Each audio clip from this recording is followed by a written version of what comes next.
காலையிலே எங்கள் ஆச்சி கோயில்பட்டிக்கு கிளம்பி வந்துருச்சு. வந்து சரி பொங்கலுக்கு வர முடியாது, என்னத்தையாச்சும் 2 காய் கொஞ்சம் சீனக்கிழங்கு கருணக்கிழங்கு ஏதாச்சும் வாங்கி கொடுப்போம்ட்டு வந்துட்டா.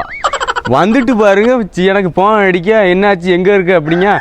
நான் இங்கே மணன கடை கிட்ட நிற்கேன் அப்படிங்க. மணன கடை எனக்கு தெரியுமா? மணன கடை கிட்ட நிற்கப்பா, மணன கடைக்கு வாங்க. அது எப்படி லொக்கேஷன் எப்படி சொல்லுதாங்க ஒரு. அது மட்டும் கிடையாது, ஏப்பா ஒரு 1/2 கிலோ ஆப்பிள் வாங்கியாச்சு. அந்த கடைக்காரிக்கு இன்னும் மட்டும் வசவு கிடையாது, வீட்டுக்கு வர தண்டியும் அவங்களுக்கு வசவு. என்ன இந்த பழத்தை 200 ரூபாங்கள அப்படின்னு சொல்லிட்டு அங்கே வீட்டிலேருந்து நெடுவ வசவு. 100 ரூபா ஆச்சு ஒரு கிலோ. 2 கிலோ 100 ரூபான்னு. 1 கிலோ 100 ரூபா. சரியா போச்சு.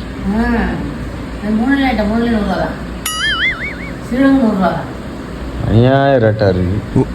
கைப்பூன